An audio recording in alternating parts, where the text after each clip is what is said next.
Hello student, आपने chapter second sexual reproduction flowering plants के पिछले लेक्चर में मोनोकोट एम्ब्रियो डाइकोट एम्ब्रियो के बारे में पढ़ा था। कैसी स्ट्रक्चर होती है। इसके बाद जो आज टॉपिक पढ़ोगे वो सीड पढ़ोगे। सीड जो होते हैं वो ओवल से डेवलप होकर, ओवल जो होता है फर्टिलाइज ओवल, वो डेवलप हो जाता है किसमें, सीड में। और जो ओवल के आउटर साइड जो इंटीगुमेंट होते हैं, सॉरी आउटर साइड लेयर नहीं होती किसकी, ओवल की, जो एम्ब्रियो सेल को कवर करके रखती है, प्रोटेक्ट करके रखती है, जिसे हम इंटीगुमेंट बोलते हैं। वो इंटीगुमेंट जो होता है वो सीड कोट में डेवलप हो जाता है। कैसे? आउटर इंटीगुमेंट जो होता है टेस्टा, आउटर सीड कोट जो होता है टेस्टा बोलते हैं, और इनर इंटीगुमेंट जो होता है उसे टैगमन बोला जाता है। क्या? टैगमन, टेस्टा टैगमन, ये सीड कोट होता है जो इंटीगुमेंट से डेवलप होता है। इंटीगुमेंट किसका? जो ओवल की जब हम स्ट्रक्चर पढ़ते हैं उस टाइम पर आपने देखा होगा एक आउटर एक इनर इंटीगुमेंट देखने को मिलता है। उस इंटीगुमेंट से आपको जब उनमें डेवलपमेंट हो जाता है, जब सीड फॉर्म होता है तो फॉर्मेशन ऑफ सीड होता है, तो वो जो इंटीगुमेंट है वो सीड कोट बन जाता है। क्या बन जाता है? Seed coat. इसके बाद बात करते हैं सीड जो होते हैं, मेन जो होते हैं टू टाइप्स के, एक एल्यूमिनस या हम बोल सकते हैं एंडोस्पर्मिक, और सेकंड है नॉन एल्यूमिनस या बोल सकते हैं ये एक्स एल्यूमिनस या बोल सकते हैं हम नॉन एंडोस्पर्मिक। क्लियर है? टू टाइप्स के, नंबर 1 एल्यूमिनस, क्लियर है, या एंडोस्पर्मिक सीड बोल सकते हैं। सेकंड है नॉन एल्यूमिनस और एक्स एल्यूमिनस। क्लियर बोल सकते हो। तीसरा हम बोल सकते हैं नॉन एंडोस्पर्मिक सीड। इनमें क्या डिफरेंस होता है? एंडोस्पर्मिक वो सीड होते हैं जब एम्ब्रियो डेवलपमेंट के बाद एंडोस्पर्म कंप्लीट कंज्यूम नहीं होता है। एंडोस्पर्मिक सीड में जब एम्ब्रियो डेवलपमेंट होता है, आपने पढ़ा होगा एम्ब्रियो डेवलपमेंट के लिए रिक्वायरमेंट होती है फूड की, वो फूड या नरिशमेंट कहाँ से मिलता है? एंडोस्पर्म से मिलता है। अब कुछ सीड ऐसे होते हैं कुछ जिसमें जब एम्ब्रियो डेवलपमेंट होता है तो उसमें से जब एम्ब्रियो डेवलपमेंट होता है तो वो एम्ब्रियो डेवलपमेंट में एंडोस्पर्म जो होता है वो कंज्यूम नहीं हो पाता पूरी तरह से। क्या नहीं हो पाता?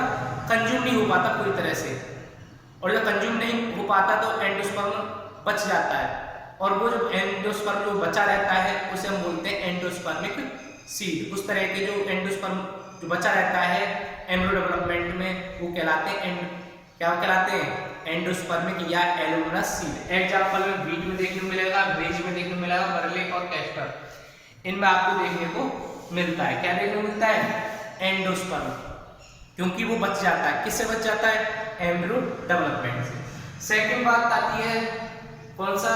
नॉन एंडोस्पर्मिक सीड या बोल सकते हैं नॉन एल्यूमिनस सीड या एक्सोमिनस। नाम से पता चल रहा है नॉन एंडोस्पर्मिक, इसमें एंडोस्पर्म नहीं बचता।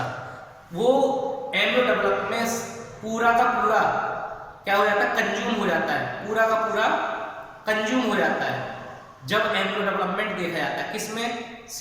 ओवल जब के अंदर ही अंदर क्या होता है एम्ब्रियो सेक में एम्ब्रियो डेवलपमेंट देखा जाता है। उस एम्ब्रियो डेवलपमेंट में अगर कंप्लीट एंडोस्पर्म कंज्यूम होता है, वो किसी में कंप्लीट नहीं होता और किसी में कंप्लीट हो जाता है। जिसमें कंप्लीट कंज्यूम हो जाता है वो नॉन एंडोस्पर्मिक, क्योंकि जब कंप्लीट कंज्यूम हो गया तो उसमें एंडोस्पर्म नहीं बचा तो वो कहलाते हैं नॉन एंडोस्पर्मिक सीड। और जिसमें बच गया वो कहलाते हैं एल्यूमिनस या एंडोस्पर्मिक सीड। एग्जांपल पी और ग्राउंडनट। क्लियर है? इसके बाद बात करते हैं पेरिस्पर्म। पेरिस्पर्म जो होता है आपको देखने को मिलेगा ब्लैक पेपर और इसमें बीट में। कैसे? जो न्यूसेलस होता है, आपने पता है न्यूसेलस जो होता है एम्ब्रियो सेल को नरिशमेंट प्रोवाइड करता है। किसको? एम्ब्रियो सेल को नरिशमेंट प्रोवाइड करता है। अब वो न्यूसेलस जो होता है अगर प्रीमैच्योर डेवलपमेंट देखने को मिलता है एम्ब्रियो सेक में, उसके एम्ब्रियो सेक डेवलपमेंट के लिए किसकी कहाँ से मिलता है नरिशमेंट? न्यूसेलस से। अगर वो न्यूसेलस पूरा कंज्यूम नहीं हो पाता, बच जाता है रिमेनिंग न्यूसेलस, और जो रिमेनिंग न्यूसेलस जो होता है उस तरह के सीड में क्या कहलाते हैं? पेरिस्पर्म। कैसे कहलाते हैं? पेरिस्पर्म। ये रखा है ना, रिमेनिंग पार्ट ऑफ न्यूसेलस, इसे बोला जाता है जो रिमेनिंग बचा हुआ पार्ट जो होता है न्यूसेलस का, ओवुल में सीड में, वो ब्लैक पेपर में देखा जाता है और बीज में देखा जाता है। क्लियर? इस तरह के पेरिस्पर्म। इसके बाद अगर हम स्ट्रक्चर ऑफ सीड की बात करें, कुछ इस तरीके से अगर हम बात करें डाइकोट की, डाइकोट सीड जैसे कि बीन देखा होगा आपने, बीन में 2 कोटिलेडन होती है, उसमें माइक्रोपाइल होता है। अब माइक्रोपाइल याद रखना सीड में किस लिए होता है? देखो माइक्रोपाइल आपने 2 जगह सुना होगा, एक ओवुल में देखने को मिला था माइक्रोपाइल, और एक सीड में देखने को मिलता है। ओवुल में जो होता है माइक्रोपाइल क्या काम करता है? पोलन ट्यूब को ग्रो करता है, पोलन ट्यूब को जनरेट करता है, पोलन ट्यूब को ग्रो करता है। किसमें? ओवुल में। अगर हम बात करें सीड जो माइक्रोपाइल होता है वो वाटर और ऑक्सीजन उसको ट्रांसपोर्ट करता है, किसके अंदर? सीड के अंदर कैरी करता है, अंदर ले जाता है। किसको? वाटर और ऑक्सीजन को। कुछ भी आता है जो जर्मिनेशन ऑफ सीड में हेल्प करता है, वो वाटर वो ऑक्सीजन सीड में जो होता है वो जर्मिनेशन ऑफ सीड में हेल्प करता है। तो आपको माइक्रोपाइल का पता चलेगा सीड में क्या फंक्शन होता है और उधर क्या फंक्शन होता है। इधर जो जर्मिनेशन ऑफ सीड में हेल्प करता है, उधर पोलन ट्यूब ग्रो में हेल्प करता है। ठीक है? जर्मिनेशन ऑफ सीड में कैसे हेल्प करता है? जर्मिनेशन ऑफ सीड में उस माइक्रोपाइल से क्या होता है? वाटर एंड ऑक्सीजन कैरी होती है। ये तो रहा इस तरीके डाइकोटिलेडन। अगर हम बात करते हैं कैस्टर सीड की, कैस्टर सीड में आपको दोनों चीज देखने को मिलती है, कोटिलेडन और एंडोस्पर्म। क्योंकि इसमें ये देखो, इसमें ये आउटर कवरिंग है, सीड कोट है, ठीक है? ये इसके बाहर की साइड क्या है? कोटिलेडन है, सॉरी एंडोस्पर्म है। क्या है ये? बाहर की साइड एंडोस्पर्म है और अंदर की साइड ये क्या है? कोटिलेडन। क्लियर है? और ये जो हाइपोकोटाइल मैंने पहले बताया था, वो रीजन जहां से रूट डेवलपमेंट देखा जाता है, वो नीचे वाला रीजन किसका? एम्ब्रियो एक्सिस का। ठीक है? नीचे वाला रीजन जो होता है। तो मैंने अभी बताया आपको कैस्टर सीड की स्ट्रक्चर पूछी जाती है, लेवलिंग करने के लिए आ जाती है। ठीक है? ये हमें सीड जो होती है स्ट्रक्चर पढ़ना जरूरी होता है एनसीईआरटी में देख के, क्योंकि इसकी रिव्यू करने के लिए आ जाती है। इसके अगर देखा जाए तो अगर और स्ट्रक्चर देखिए जाए तो इसका ये सूट एपिकल है, जैसे हाइपोकोटाइल, तो यहाँ पर आपको सूट एपिकल दिखाई दे रहा है। सूट एपिकल मतलब कि यहाँ से सूट डेवलपमेंट देखा जाएगा। और ये जो होता है हाइपोकोटाइल रूट एक्सिस, वहाँ जो आपको रूट टिप दिख रही है नीचे की तरफ, और वो रूट टिप जो होती है वहाँ वो कवर करके रखती है किसको? रूट को प्रोटेक्ट करके रखती है, जो उसे क्या करती है? जो ग्रो करने में हेल्प करती है। ये तो रहा कैस्टर क्या सीड के स्ट्रक्चर। इसके बाद हम बात करते हैं मेस सीड की। मेस सीड आपको पता है जो पेरिकार्प दे रखा है आवरण, जब ओवरीबॉल क्या होती है? डेवलप हो जाती है, तो उसे पेरिकार्प बोला जाता है। क्या बोला जाता है? पेरिकार्प। ठीक है ना? ओवरीबॉल। इसके बाद आपको देखने को अंदर मिल रहा है एंडोस्पर्म देखने को मिल रहा है, ये एंडोस्पर्म है, ये कोलेप्टाइड है, जहां से क्या डेवलपमेंट देखने को मिलता है? सूट डेवलपमेंट देखने को मिलता है। प्लूम्यूल कोलेप्टाइड जो होता है वो प्रोटेक्ट करके रखता है, ऐसे कोलोराइजर रूट पार्ट को प्रोटेक्ट करके रखती है। रेडिकल मैंने पिछली क्लास में बताया था, रूट डेवलपमेंट इस तरीके से एलेरॉन मेम्ब्रेन लेयर है, ये मेम्ब्रेन इस तरीके से स्ट्रक्चर है। इसके बाद ऑनियन सीड देखते हैं। ऑनियन सीड जो होते हैं उनमें हाइपोकोटाइल जो होता है यहाँ पर होता है, जहाँ से रूट डेवलपमेंट देखा, उससे ऊपर सूट मेरिस्टेम होता है, जहाँ से सूट डेवलपमेंट देखने को मिलता है। ये उसका एंडोस्पर्म है, ये आउटर सीड कोट है, मैंने सीड कोट बताया था, एक इनर और एक आउटर। इनर को क्या बोलते हैं? टेगमर, आउटर को टेस्टा, टेस्टा एंड टेगमर। आउटर मतलब टेस्टा, इनर मतलब टेगमर। ये कोटिलेडन है। ठीक है? इस तरीके से हमने सीड की स्ट्रक्चर पढ़ी। इसके बाद सीड जो होता है उसके बाद आता है सीड डोरमेंसी। क्योंकि आपको पता है आप किसी फसल को हम कहीं भी उसको लॉन्ग टाइम तक नहीं रख सकते। ठीक है ना? अगर आप खड़ी फसल को रखेंगे तो रहेगी, फील्ड में नहीं रहेगी। उसको क्या किया जाता है? स्टोरेज किया जाता है। स्टोरेज तब उसे लॉन्ग टाइम के लिए, और उससे स्टोरेज से क्या कैसे होता है वो होता है सीड डोरमेंसी के कारण। किसके कारण? सीड डोरमेंसी के कारण। अगर किसी क्रॉप्स को आप स्टोर कर रहे हो, उसके ग्रेन्स को स्टोर कर रहे हो, तो वो किसके कारण हो सकता है? डोरमेंसी के कारण।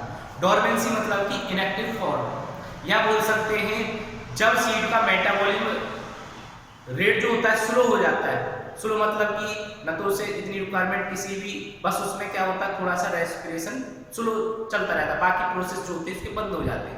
रेस्पिरेशन जो होता है अंदर बहुत स्लो हो जाता है। तो इसका जो डोरमेंसी मतलब है मेटाबॉलिक जो रेट होता है वो स्लो हो जाना या इनएक्टिव फॉर्म आ जाना। अब वो जो होता है एक्टिव फॉर्म में कब आएगा? जब उसकी फेवरेबल कंडीशन आएगी। फेवरेबल कंडीशन में उसे वाटर है, ऑक्सीजन है, ये कुछ चीजें मिलेंगी, तब उसके लिए क्या है फेवरेबल सीजन मिलेगा, मतलब कि कंडीशन क्लाइमेट उसमें वो जनरेट होगा और वही एक्टिव होगा। ठीक है ना। इनएक्टिव फॉर्म जो होती है वो क्या होता है, उसमें मेटाबॉलिज्म या इनएक्टिव फॉर्म जो होती है, इनएक्टिव फॉर्म आ जाता है या मेटाबॉलिज्म क्या हो जाता है? स्लो हो जाता है। क्या हो जाता है? मेटाबॉलिज्म स्लो हो जाता है, जिसके कारण डोरमेंसी देखी जाती है। अगर हम बात करें तो कुछ एनसीईआरटी में नाम दे रखे हैं प्लांट्स के जिसमें सीड डोरमेंसी देखी गई थी। ठीक है। एक लुपिन है, लुपिन का साइंटिफिक है लुपिनस आर्क्टिकस, जो आर्कटिक टुंड्रा में देखने को मिला था। इसमें क्या है सीड डोरमेंसी जो थी कितनी 10,000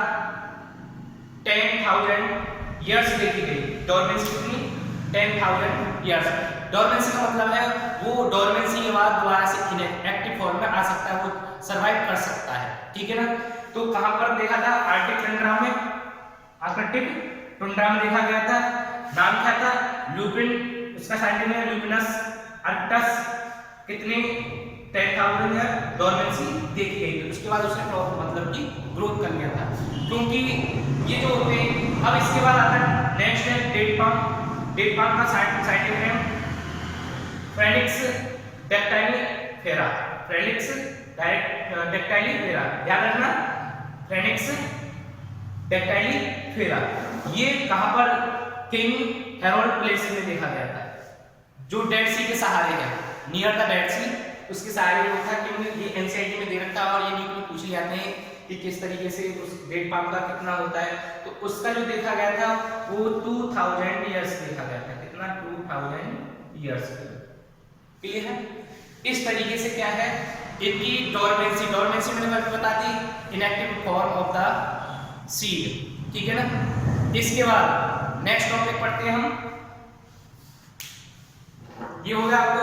नेक्स्ट टॉपिक आता है parthenocarpy.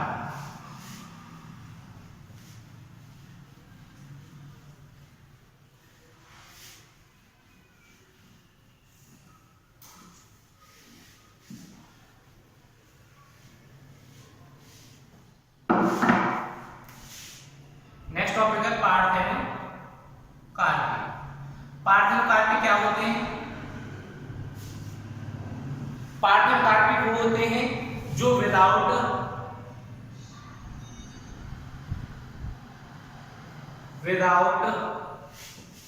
Fertilisation ovary develop into fruit. इस तरीके के जो होता है प्रोसेस विदाउट फर्टिलाइजेशन, उसमें फर्टिलाइजेशन नहीं होता है। इसमें फ्लावर में जब उस फ्लावर में फर्टिलाइजेशन नहीं देखा जाएगा और उसकी ओवरी जो होती है वो क्या करती है? डेवलप हो जाती है। किसमें? ठीक है। उसकी जो ओवरी होती है वो डेवलप हो जाती है। किसमें? फ्रूट में डेवलप हो जाती है। उस तरह के जो फ्रूट होते हैं वो पार्थेनोकार्पी कहलाते हैं। अब ये जो फ्रूट होते हैं इनको हम क्या करते हैं? इंड्यूस करते हैं हार्मोन, जैसे कि ऑक्सिन, जिबरेलिन्स, ये जो होते हैं हार्मोन इंड्यूस किए जाते हैं, जिसके कारण हमें पार्थेनोकार्पी देखी जाती है। क्या देखी जाती है? पार्थेनोकार्पी देखी जाती है। अब पार्थेनोकार्पी का एग्जाम्पल आपको उस बुक में रखा बनाना। ठीक है। बनाना जो होता है पार्थेनोकार्पिक फ्रूट बोला गया है। अब ये पार्थेनोकार्पिक जो फ्रूट होते हैं, अब देखा है आपको कुछ जब हम करा सकते हैं वाटरमेलन में करा सकते हैं पार्थेनोकार्पिक फ्रूट। वाटरमेलन प्राप्त कर सकते हैं, पपाया बना सकते हैं, क्योंकि वहाँ पर सीड की कोई रिक्वायरमेंट नहीं होती इम्पोर्टेंट। अगर आपसे पूछा जाए अनार में कर सकते हो, नहीं, अनार में क्या, अगर उसे पार्थिव आकार में फ्रूट बनाया तो उसमें क्या रहेगा, खोखला रह जाएगा, क्योंकि उसमें जो कुछ है वो उसके सीड में ही अनार के वो खोखला रह जाएगा, उसका क्या करोगे।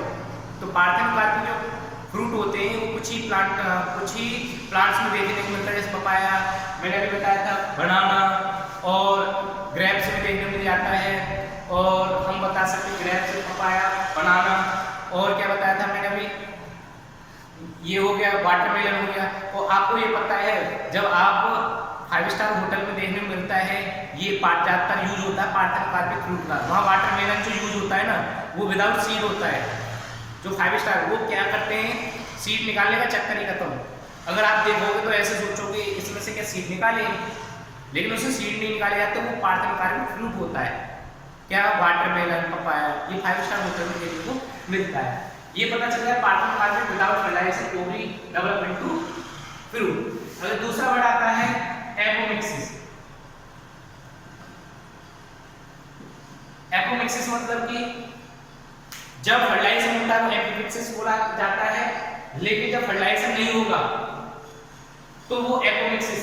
यहाँ क्या है, ओवरी डेवलप हुई है और वहां क्या होगा, विदाउट फर्टिलाइजेशन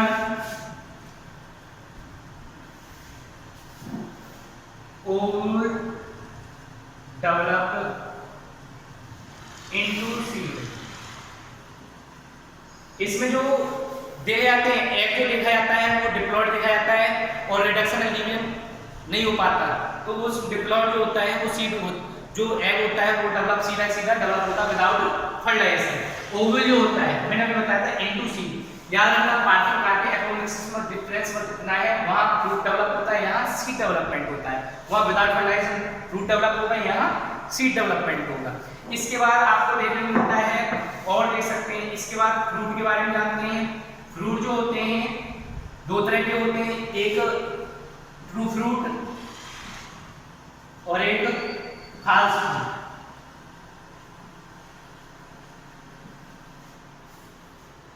ठीक है, ट्रू फ्रूट क्या है और फॉल्स फ्रूट क्या है। ट्रू फ्रूट वो है जिसमें से ओनली ओवरी से ही आपको फ्रूट डेवलपमेंट देखा जाता है, किससे, ओवरी से। याद रखना है आपको हमेशा के लिए, जैसे मैंगो है और भी कई, ठीक है, और देख सकते हो गुआवा है, बहुत सारे प्लांट हैं, और कुकुम्बर वगैरह ये जो खाते हो जितने भी, ठीक है, ये सब किससे डेवलप होते हैं, ओवरी से डेवलप होते हैं। ओवरी तो आप जानते हो। इसके बाद फॉल्स फ्रूट क्या है, जो other parts of the plant ovary को छोड़ के, जैसे थैलेमस है, मान सकते हैं थैलेमस वाला। अब थैलेमस से जो देखा जाता है किसमें देखा जाता है, आपको देखने को मिलेगा एप्पल में, स्ट्रॉबेरी में। ये फॉल्स फ्रूट जो एप्पल स्ट्रॉबेरी में देखने को मिलता है, इसमें डायरेक्टली जो होता है ना, क्या, थैलेमस जो होता है वो फ्रूट में डेवलप हो जाता है। किसमें, थैलेमस जो होता है ना, किसमें फ्रूट डेवलप हो जाता है, फ्रूट में। ठीक है, या तो प्लांट्स के अदर पार्ट्स, ओवरी को छोड़ के अदर पार्ट्स जो होते हैं वो सपोर्ट करते हैं किसमें, फ्रूट डेवलपमेंट में। एग्जांपल मैंने आपको भी बता दिया। ठीक है, अब याद रखना ये आपने फ्रूट हो गया, एपोमिक्सिस हो गया, पार्थिव आकार। एपोमिक्सिस याद रखना ये mimicry of the sexual fertilisation बोला जाता है। ये मिमिक करता है मतलब कि कॉपी करता है। देखने में तो ऐसे लगता है जैसे इसमें सेक्सुअल रिप्रोडक्शन हुआ हो, क्योंकि ओवुल से सीड डेवलप हो रहा है, क्लियर है, लेकिन ऐसा नहीं होता है, क्योंकि उसमें डिप्लॉइड जो एग होता है वो सीधा क्या होता है, डेवलप हो जाता है। ठीक है, इसके बाद उसमें डेवलपमेंट देखा जाता है, पूरी कंप्लीट सीड बन जाता है विदाउट फर्टिलाइजेशन, क्लियर। और इससे कुछ ये तो हो गया फ्रूट। इसके बाद आता है नेक्स्ट टॉपिक आपका पॉलीएम्ब्रियोनी। पॉलीएम्ब्रियोनी मतलब कि ओवरी के अंदर कई एम्ब्रियो डेवलप होना, नाम से पता है पॉलीएम्ब्रियोनी। पॉली मतलब कई, एम्ब्रियो, ओवरी के अंदर जब कई एम्ब्रियो डेवलपमेंट होता है, कई एम्ब्रियो डेवलप होती हैं, उसे पॉलीएम्ब्रियोनी कहा जाता है। याद रखना क्या बोला जाता है, पॉलीएम्ब्रियोनी। जैसे सिट्रस में देखने को मिलता है, किसमें, सिट्रस में। Is that clear. एक उसके अंदर कई क्या होते हैं, एम्ब्रियो डेवलपमेंट देखे जाते हैं, इस दैट तरीके से कोई प्रॉब्लम। इस तरीके से ये आपका पार्थेनोकार्पिक, एपोमिक्सिस हो गया, फ्रूट हो गया, ट्रू और फाल्स फ्रूट हो गया, पॉलीएम्ब्रियोनी, ये टॉपिक आपका ये चैप्टर यहाँ पर फिनिश होता है। इसको अब आपको पार्थेनोकार्पिक, एपोमिक्सिस ये जो होते हैं क्या होता है, इसमें नो वेरिएशन देखने को मिलती है। एपोमिक्सिस में पूछ लिया था क्या है, वेरिएशन नहीं देखने को मिलती।